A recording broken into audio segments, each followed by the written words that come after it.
Radhe Krishna friends, आपका दिल से स्वागत है हमारी और आपकी चैनल आइडियल मेमोरियल प्रोफिशिएंसी पे, जहां पर आपके सारे टॉपिक्स की अंडरस्टैंडिंग होगी crystal clear and I will try my best for that. क्योंकि अगर किसी भी चीज़ को अच्छे से समझा जाए तो उसे याद रखना थोड़ा आसान हो जाता है। So without wasting much time, let's get started. So hello guys and welcome back to the video. आज हम कंटिन्यू करने वाले हैं थियरी ऑफ वाइटल फोर्स, जो कि है कार्डिनल प्रिंसिपल्स, जो हम कर रहे थे उसका 6th पॉइंट यानी कि 6th लॉ। सबसे पहला हमने देखा लॉ ऑफ सिमिलिया यानी कि सिमिलिया सिमिलबस क्यूरेंचर के बारे में। फिर हमने देखा दूसरा लॉ ऑफ सिम्प्लेक्स यानी कि सिंगल रेमेडी प्रिस्क्राइब करने का जो लॉ है वो। थर्ड हमने देखा लॉ ऑफ मिनिमम डोज, जहाँ पर हम मिनिमम डोज प्रिस्क्राइब करने की इम्पोर्टेंस या फिर एडवांटेजेस और वो सब देखते हैं। फोर्थ हमने देखा डॉक्टराइन ऑफ ड्रग प्रूविंग, जहाँ पर ड्रग प्रूविंग से रिलेटेड चीज़ें हमने देखी कि क्यों हम ह्यूमन प्रूविंग करते हैं, एनिमल प्रूविंग नहीं करते, और क्यों हम सीक पे प्रूविंग नहीं करते, और ड्रग प्रूविंग का इम्पोर्टेंस होम्योपैथी में क्या है, मटीरिया मेडिका के कंस्ट्रक्शन में क्या है, वगैरह वगैरह। फिफ्थ वीडियो में हमने देखा theory of chronic disease and now in today we are going to start theory of vital force. So without wasting much time, let's get started. So first, the doctrine. The doctrine was first introduced in the 5th edition of Organon of Medicine in the year 1833। यानी कि ये जो theory of vital force है ये सबसे पहले introduce किया गया था 5th edition of organon of medicine में, जो पब्लिश हुआ था 1833 में। Homeopathy believed in the existence of an animating life force in the body which Hahnemann called the vital force. Homeopathy में हम ऐसा मानते हैं कि जो एग्जिस्टेंस है हमारी जो एग्जिस्टेंस है वो है एनिमेटिंग लाइफ फोर्स की वजह से, जो हमारी बॉडी को एग्जिस्टेंस में लाता है, बॉडी को वर्क करता है, एनिमेट करता है, उसमें लाइफ फोर्स की तरह काम करता है, जिसे हम कहते हैं वाइटल फोर्स। बाकी एक लिविंग बॉडी में भी उतनी ही चीज़ें होती है जितनी एक डेड बॉडी में, लेकिन लिविंग डेड से अलग कैसे होता है? By the spirit, bye the vital force which is the animating life force. The theory of chronic disease and the theory of vital force has given homeopathy a place in the holistic system of medicine।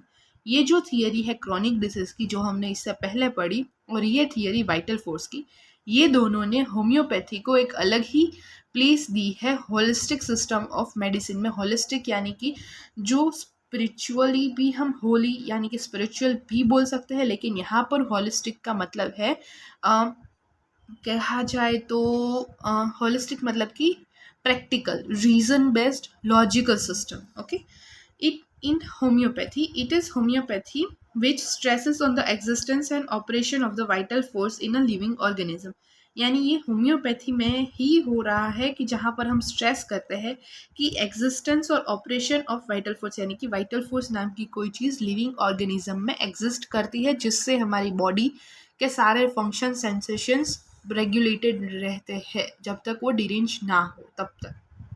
ये सारी चीज़ें regarding vital force we will study in the aphorism 9 to 18। यहाँ पर सिर्फ हम basic theory पढ़ रहे हैं जो कार्डिनल प्रिंसिपल्स के पॉइंट ऑफ व्यू से हम लिख सकते हैं। The human organism is the triunion entity considering of body, mind and spirit। हमारी जो ह्यूमन बॉडी है वो 3 चीज़ों से मिलकर बनी है। एक है बॉडी, दूसरा है माइंड, जो हमारे बॉडी के सारे फंक्शंस, फिजिकल, केमिकल, सारे फंक्शंस को रेगुलेट करता है, सेंसेशंस को प्रोसेस करता है, वगैरह वगैरह। बॉडी को रेगुलेट करने वाला माइंड, और ये दोनों को कोऑर्डिनेशन में रखने वाला वाइटल फोर्स यानी कि spirit. The vital force, the spirit which is responsible for the different manifestation of the life is termed as vital force for by Sir Hahnemann। यानी कि ये जो स्पिरिट है जो रिस्पॉन्सिबल है हमारी बॉडी के डिफरेंट मैनिफेस्टेशंस के लिए। मैनिफेस्टेशंस मतलब जिन चीज़ों को हम क्लियरली देख सकते हैं वो। तो बॉडी में हम क्या देख सकते हैं? बॉडी के जो बॉडी मूवमेंट्स है, बॉडी फंक्शंस करती है, वो सब कुछ हम पहचान सकते हैं। मैनिफेस्टेशन में क्लियरली परसीव कर सकते हैं वैसी चीज़ें। सो जो डिफरेंट मैनिफेस्टेशंस है स्पिरिट के द्वारा हो रहे हैं, उस स्पिरिट को यानी उस आत्मा को हमने हैनेमन सर ने नाम दिया है vital force. Okay, According to this theory of vital force, the disease is because of the derangement of dynamic vital force by dynamic disease producing power miasm. यानी कि ये जो थियरी है वाइटल फोर्स की, ये हमें क्या दर्शाती है कि जब नॉर्मल कंडीशन है बॉडी की, तब वाइटल फोर्स का रोल ये है कि वो बॉडी के सारे फंक्शंस को, सब चीज़ों को कोऑर्डिनेटेड वे में रखेगा, कंट्रोल में रखेगा। लेकिन जो डिसीज है उसमें क्या होगा कि डायनामिक डिरेंजमेंट हो जाएगा वाइटल फोर्स का by dynamic disease producing power, जो कि है मियाजम्स। मियाजम्स 3 टाइप्स के होते हैं, सोरा, साइकोसिस एंड सिफिलिस, जो हमने थियरी ऑफ क्रोनिक डिसीज में देख लिया। In the healthy condition of the man, the vital force maintains the normal functions of the body. It maintains the harmonious function of all the systems in the organism. Healthy condition में क्या है, तो कि healthy condition में जब man है तब vital force है वो नॉर्मल फंक्शंस को हमारे बॉडी में मेंटेन रखता है, वो मेंटेन रखता है सारे हार्मोनियस फंक्शंस को, सारा फंक्शन को हार्मोनियस वे में फंक्शन को रखता है, यानी बैलेंस्ड वे में सारी सिस्टम को अच्छे से ऑर्गेनाइज्ड वे में रखता है। इन the disease condition this vital force is the first one two derange by the मियाजम। जब डिसीज कंडीशन कोई भी अराइज होने वाली होगी तो सबसे पहले वाइटल फोर्स ही होगा जो डिरेंज होगा। The symptoms which we notice is in the disease are produced by the vital force. और जो सिम्टम्स है जो हम नोट करते हैं, नोटिस करते हैं ड्यूरिंग द डिसीज कंडीशन, वो प्रोड्यूस भी होते हैं by vital force. Again, if a cure is to be established, it is vital force that must arouse itself or it be aided to arise for the recovery. If the vital force is too exhausted or delicate, then no medicinal aid is of help because the vital force has receded beyond the reach of external aid. यानी कि अगर फिर healthy condition देख ली, disease condition देख ली, फिर सब cure चाहिए, health को रिकवर करना है, तो क्या करना होगा? वाइटल फोर्स ही है जो अपने आप से ठीक होने की कोशिश करेगा।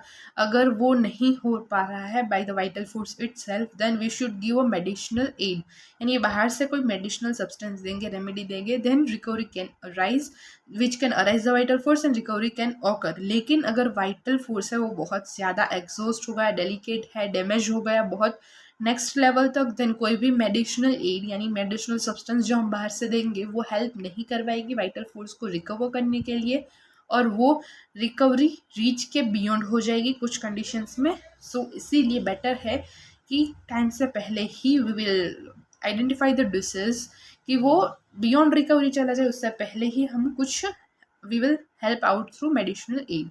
इसीलिए वाइटल फोर्स इतना इम्पोर्टेंट है। ये आप एक डायग्राम देख सकते हैं जहाँ पर वाइटल फोर्स है, हेल्थ है और डिसीज है।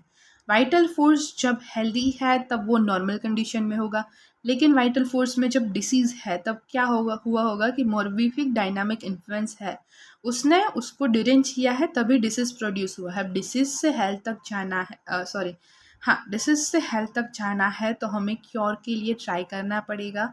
We has to do something for cure, okay, and this is what life is. Hahnemann Sir explains about the vital force in the ninth aphorism of the sixth edition has been replaced by the term vital principle in the certain areas of the sixth edition। यानी कि Hahnemann sir ने vital force के बारे में जब जब बात की है, वैसे तो सारे एडिशंस में वाइटल फोर्स ही रखा, मतलब फिफ्थ एडिशन से उसकी पब्लिश हुआ तो वहाँ पर वाइटल फोर्स ही था सभी जगह पर, लेकिन सिक्स्थ एडिशन में वाइटल फोर्स को नाइन्थ एफोरिज्म में और कई जगह पर सिक्स्थ एडिशन में vital force is change due to vital principle. इसका डिफरेंस भी चैनल पे अवेलेबल है, you can find out that. Hahnemann was neither a pure vitalist nor a pure materialist, यानी हैनेमन सर ऐसा नहीं था कि वो सिर्फ वाइटल फोर्स को मानते थे, या फिर ऐसा भी नहीं था कि वो प्योर मटीरियलिस्टिक था, यानी बॉडी को ही कंसिडर करते थे, ऐसा नहीं था। वो दोनों को, ही वॉज एन इंटीग्रलिस्ट, दोनों को साथ में लेकर चलने वाले थे। वो gave importance to both life force and the physical body. Homeopathy believes that the health and the disease are results of changing states of equilibrium between the body and the vital force। Homeopathy का ऐसा मानना है कि जो health है और disease है वो रिजल्ट्स है चेंजिंग स्टेट ऑफ लाइफ जो इक्विलिब्रियम में है, यानी कि लाइफ का जो इक्विलिब्रियम है, अगर उसके स्टेट्स चेंज होंगे, उसका बैलेंस बिगड़ेगा, तभी बॉडी में या तो डिसीज प्रोड्यूस होगा, और वो अल्टरनेट स्टेट है जैसा कि हमने ये वाले डायग्राम में देखा। सो यहाँ पर वाइटल फोर्स की थियरी कंप्लीट होती है। Let's revise all the points for once. सबसे पहले देखा कि जो ये थियरी है वाइटल फोर्स की वो सबसे पहले 5th एडिशन में 1833 में पब्लिश हुई थी। हैनेमन सर का ऐसा मानना था कि हमारी बॉडी में एक एनिमेटिंग लाइफ फोर्स है जिसको उन्होंने द वाइटल फोर्स बोला। फिर थियरी ऑफ क्रॉनिक और वाइटल फोर्स होम्योपैथी को एक अलग ही लेवल पे लेके गए, होलिस्टिक सिस्टम पे, जहाँ पर हम लॉजिकल सिस्टम बोल सकते हैं, हमारी मेडिसिन के सिस्टम को लॉजिकल बोल सकते हैं। अगर होम्योपैथी है वो स्ट्रेस कर रहा है वाइटल फोर्स पे लिविंग ऑर्गेनिज्म के, तो उसका भी इम्पोर्टेंस है, और होम्योपैथी में ही ऐसा है कि वाइटल फोर्स को इम्पोर्टेंस दिया जा रहा है। We can see allopaths have no concept like this. The homeopathic organism is a tree union entity considering its body, mind and spirit. और ये जो स्पिरिट है वही हमारी बॉडी के डिफरेंस मैनिफेस्टेशन के लिए रिस्पॉन्सिबल है, और इसीलिए इसको वाइटल फोर्स नाम दिया हैनेमन सर ने। According to this theory of vital force, the disease is because of the derangement of vital force by dynamic disease influence producing power. और ये थियरी जो है वाइटल फोर्स की, इसी के कारण जो डिसीज है वो डिरेंजमेंट ऑफ इसके मतलब ये जो थियरी है उसमें हम स्टेट करते हैं कि जो डिसीज है वो रिजल्ट है derangement of dynamic vital force का, and dynamic disease producing power के कारण हुआ है डिरेंजमेंट ऑफ वाइटल फोर्स, जो कि हमें मतलब in short disease is due to the derangement of vital force, और एंड वाइटल फोर्स डिरेंज हुआ है किसी डायनामिक चीज से जिसे हम कहते हैं dynamic disease producing power, that is miasms. Healthy human beings में वाइटल फोर्स है वो सारे फंक्शंस को मेंटेन करता है, सब कुछ हारमोनियस वे में वर्क करती है, सारी सिस्टम्स बॉडी की और सारे ऑर्गन्स। लेकिन जब डिसीज कंडीशन होती है तब वाइटल फोर्स है वो डिरेंज हो जाता है मियाजम्स से। जो सिम्टम्स अपीयर होते हैं डिसीज कंडीशन में वो भी प्रोड्यूस होते हैं वाइटल फोर्स के द्वारा, और अगर हमें क्योर तक आना है तो vital force will first try itself. अगर vital force is not capable then we will give a medicinal aid, यानी कि बाहर से कुछ भी मेडिसिनल सब्सटेंस जो रिकवरी के लिए हेल्प करेगा। और वाइटल फोर्स अगर बहुत ज़्यादा एग्जॉस्ट हो गया, डेलिकेट हो गया है, then we can not do anything for cure, but we can take precautions and kind of things which we will study in the organ and full. This is a simple theory in short. Hahnemann sir ने explain किया है 9th aphorism में 6th addition में, जहाँ पर उन्होंने change कर दिया है वाइटल फोर्स को वाइटल प्रिंसिपल में। हैनेमन सर है वो ना तो प्योर वाइटलिस्ट थे ना ही प्योर मटीरियलिस्टिक, वो इंटीग्रलिस्टिक थे जिन्होंने इंपॉर्टेंस दी दोनों को, लाइफ फोर्स को भी और फिजिकल बॉडी को भी। Homeopathy believes that the health and the disease are the results of changing state of equilibrium, यानी जब जब हमारी बॉडी के स्टेट का इक्विलिब्रियम का बैलेंस बिगड़ता है तब तब कोई भी डिसीज कंडीशन आती है। तो इक्विलिब्रियम जब चेंज होगा तभी हेल्थ और डिसीज अल्टरनेट स्टेट्स है जो ओकर होंगे। इक्विलिब्रियम रहेगा then it is health, equilibrium बिगड़ेगा then it is disease. So ये बॉडी के दोनों चेंजिंग स्टेट्स है जो इक्विलिब्रियम के कारण है, इक्विलिब्रियम के डिस्टर्ब होने के कारण, चेंजिंग स्टेट ऑफ इक्विलिब्रियम के कारण है between the body and the vital force. तो यहाँ पर हमने थियरी को कंप्लीट किया। I hope I have tried my best to explain this, and in the next video we will see doctrine of drug dynamisation, जहाँ पर हम potentisation के बारे में देखेंगे। सो तब तक के लिए bye bye. Thank you so much guys for watching this video till now. और अगर यह वीडियो आपके लिए थोड़ी सी भी हेल्पफुल हुई है then please like the video, share the video, subscribe to our channel Ideal Memorial Proficiency. और आपके जो भी सजेशंस है, रिव्यूज़ है, कमेंट में ज़रूर बताइए। I will be grateful for that. Thank you.